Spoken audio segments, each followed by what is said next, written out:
Hi guys, welcome back to my YouTube channel. My name is Celeste. Today I'm going to be giving you guys some tips or things that you should keep in mind when selecting a Sisterlock consultant. One of my lovely subscribers, hi Chelsea, asked me for some advice. So the first tip I would have for you guys is to make sure that whoever you choose is registered on that Sisterlock's website, whether it's in the form of them being a trainee or them being a consultant, whatever. And this is, not because you're being bougie or picky or whatever. It's just more so to cover your tracks and to protect yourself, you know what I'm saying? Because this is an investment, and if something goes wrong, you want to be able to follow up with the company and say, hey, like, I paid for this service, didn't work out this way. Can you assist me in, making this right?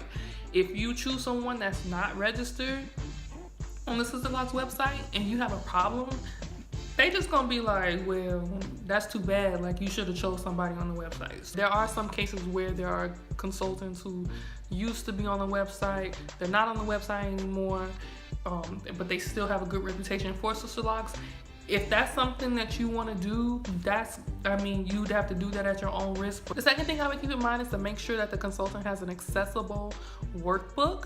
So Sisterlocks, and I mentioned this in my last retightening rant video, they just come out with a new program where consultants can get super certified, which means they're I guess the best of the best, which I'll link the video here. I talked about in my video, I feel like if you're a Sisterlock consultant, you should all be the best, but that is a whole nother story. And the point of that is to prevent misinformation out there from getting out there, which I think is good by Sisterlock trying to take initiative on all the horror stories and stuff that's been happening lately. That's great.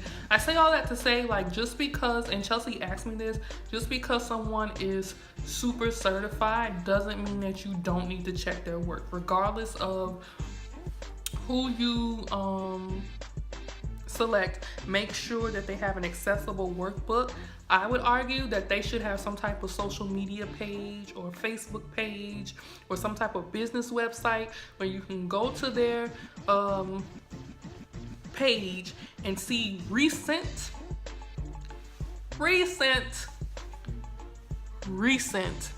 photos of their work. In 2018, if you are any reputable business owner, you should have some type of social media page. I shouldn't have to email you at some old Hotmail address that you have from 15 years ago, hunting you down from pictures. If you are a business and you're going to provide a service, then you should let customers know what services you offer. Make sure that the work is recent, because people change over time.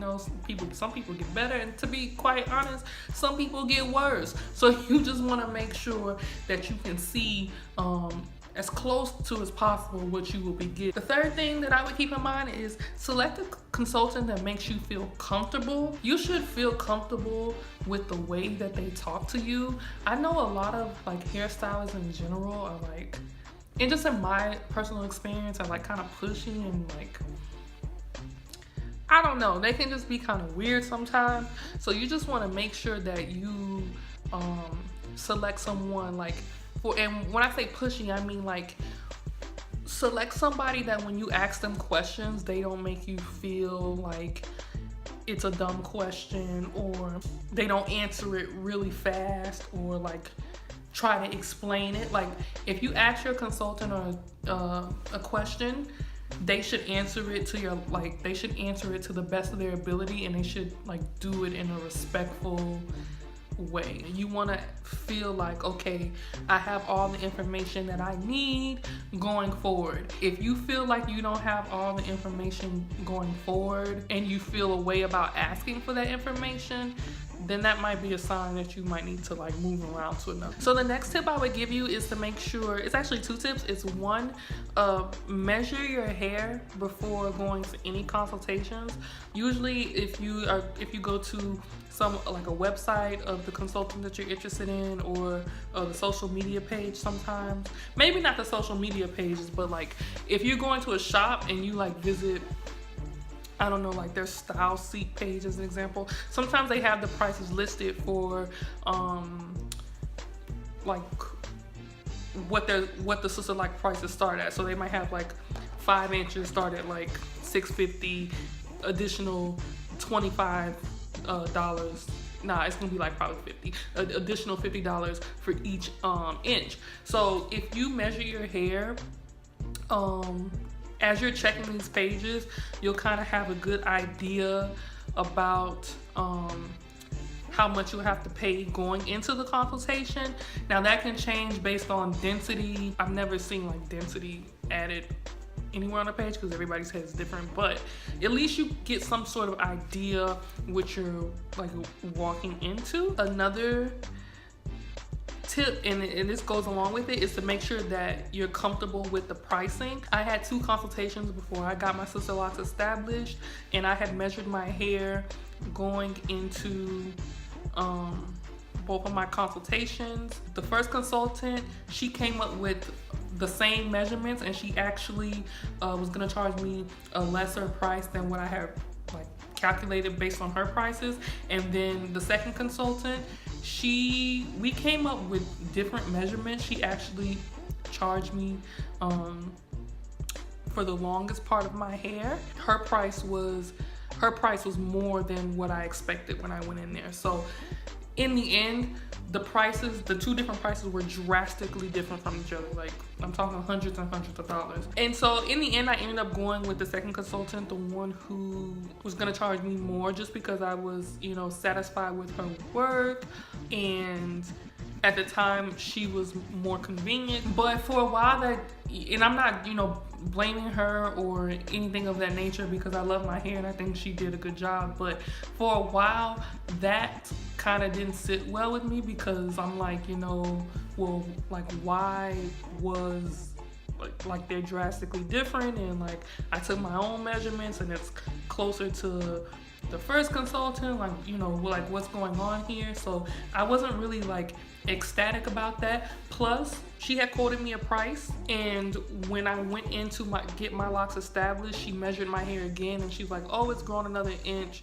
so I'm gonna add an additional $50 onto this price, which was like, okay, but I understand that, but it's also like not the best feeling to like walk in somewhere already feeling like I'm giving a lot of money, and then to be told like, oh no, it's gonna be a different price. Just make sure you're comfortable with the pricing. Make sure you feel good about that. Like, you can't really dictate other people's pricing system. Like, their pricing system is gonna be what it's gonna be, but I'm just saying, make sure that you feel comfortable about it. Keep in mind that location matters as far as pricing is concerned too. So like, if you live in New York, you're gonna pay more for Sisterlocks than somebody who probably lives in Kansas or Mississippi, I don't know. Yeah, so just keep in mind that location matters. So like, if you live near a big city, maybe considering somebody who's on the outskirts or in the suburbs, somewhere else in the state that's still accessible to you could help as far as pricing. I mentioned my situation earlier where the prices was drastically different from one another. I also want to be fair and let you know that one place was a big city and another place was a smaller city. One place was a shop, and one place was and the other consultant was an individual person that just actually traveled to people's houses to do their hair. And the next tip, which kind of goes along with what I just said, give yourself options. I know consultations can be pricey. A lot of times, if you pay for the consultation, they'll just take it off your establishment price. But still, like, I think a lot of consultations are in like the $50 range, and that's not like a lot of money to just be going to different people and not being able to get back. However, I would say that you should at least go to 2, you know, just to give yourself an idea so it doesn't feel like you're just jumping on the first things. And then the last thing would be, don't just get something to say you have Sisterlocks. Like, if you looked around and you are not pleased with what you've been finding, then don't just pick somebody because they're on the website, they're a consultant, and you'll have some type of Sisterlocks whenever they finish doing whatever to your head. Like if you do your due diligence and you research and you just don't find what you're looking for in a Sisterlock consultant, you know, whether it's pricing, whether it's comfortability, whether it's they're too far, whatever, if you're not finding what you're looking for, seek alternatives. There's nothing wrong with microlocks, there's nothing wrong with DIY locks. To be honest, I really did consider doing them on myself. I considered just getting small interlocks.